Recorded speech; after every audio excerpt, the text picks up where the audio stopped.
Hello and welcome to Gadafin's Gadabout. I am Gadafin Caradec, your host, and today we're going to basically, introduce anybody who's joined us to my base and what I've been doing here. One of the places I thought to start with was putting the roof on the deck, or the dock rather. I was putting in the launch tower for the hang glider, and suddenly I was working on the beach. I want a dock. I need a dock because we know they got to put watercraft in the game. They just got it. If you played the Forest, which I'm sure many of us who are playing Sons of the Forest have done, we've played the Forest through, and the watercraft, they were invaluable. So how could they not introduce something into what is an exceptional second game in the series, Sons of the Forest. Excellent. So in any case, I thought I would start here. There's a plug for MA. Start here. So, but one of the things, putting the roof on the dock now, I wanted to very, very quickly share with you how that can be done. And it's technically very easy, although it's technically also critical that it's done in the right way. We know that you can create a 5x5 arc in any given direction, and you can line those up parallel, so forth. You can do them both in one particular orientation on the X and then in the Y axis.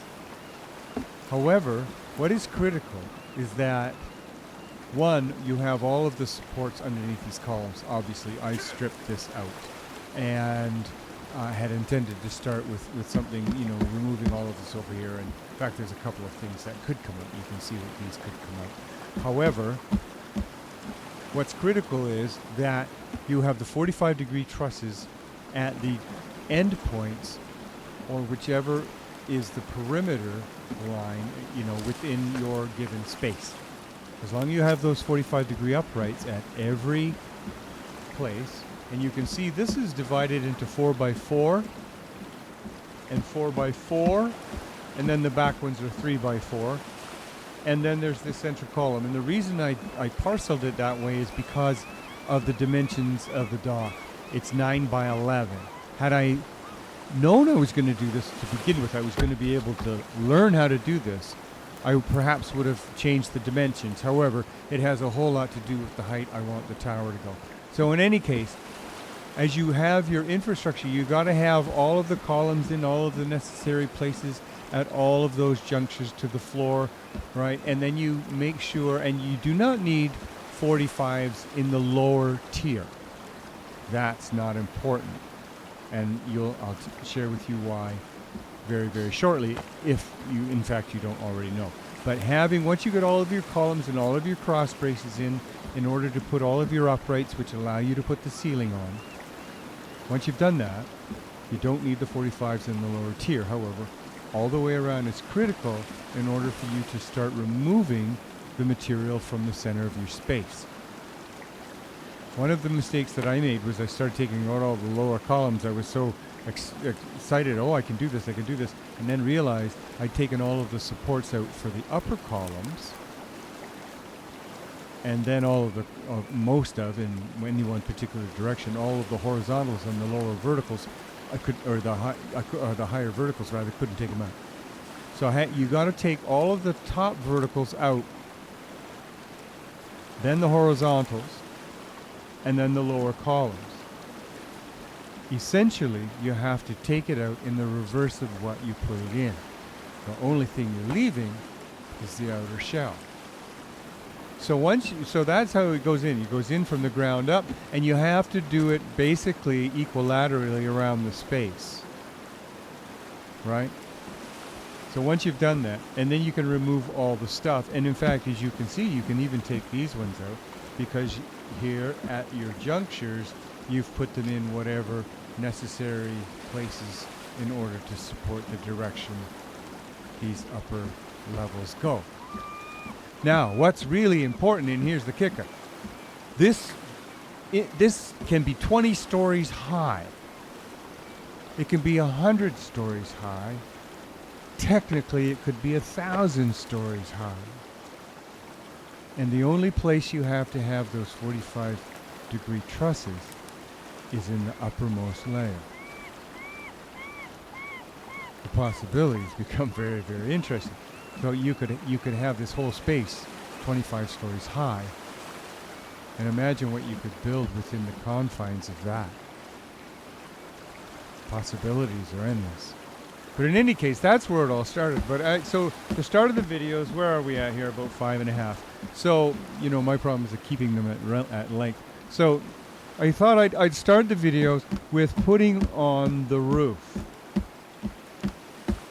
And one of the things that I needed to do before I continued with the roof was to begin the framing in for what will be a storage platform at the level of this horizontal right here.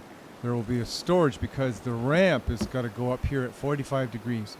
So this is just going to be a storage platform up here for my kites, because I have another tower at a base over on what was my primary base over on the other side of that western corner of the island there.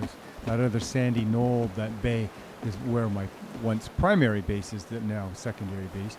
But I have a tower over there, not quite as high as this. But I want to be able to fly between the two. So I'm just framing in this platform here before I actually continue on with the roof. Now, one of the things that I've noticed here, and I really have really no desire to be ripping the whole building out, but it won't let me come into horizontals from these verticals, even though, I mean, I've replaced the roofing now, as you can, you know, I've left this out, but it won't let me come in with horizontal braces in here to this point here in the building. It could, I thought perhaps it was because the wiring. No, it wouldn't let me do it the next one or the next one. And it won't let me fill them in as though I were going to fill in wall sections here. And I'm not going to take, you know, the tower, I'm not going to take it completely apart in order to facilitate that. I can leave the space, it'll look a bit airy, and that'll be nice. Because on the outside, you know, you throw in a couple there, whatever, and just to give it some definition. But anyway, that's the intention, is to come across all the way. So I'm gonna pause it here for a moment, and we'll be right back when I've got a little more of it up. All right, you can see that it's coming along here very nicely. It's working into the slope of the roof really, really well. You'll notice here again, obviously, you know, it needs an upright to close that. We need one here.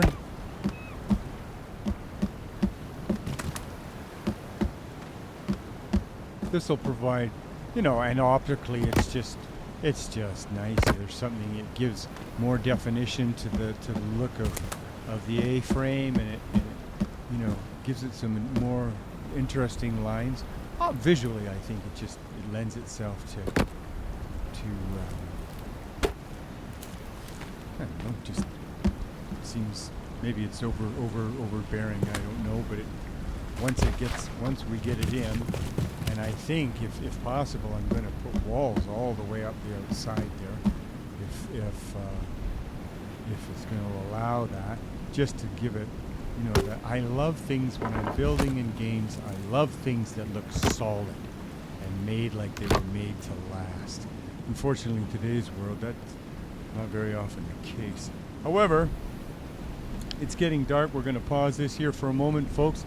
It's a gorgeous sunset here on the island in Ed Knight's Sons of the Forest 2. Let's just pause this for a moment, and we'll be right back when it hits daylight.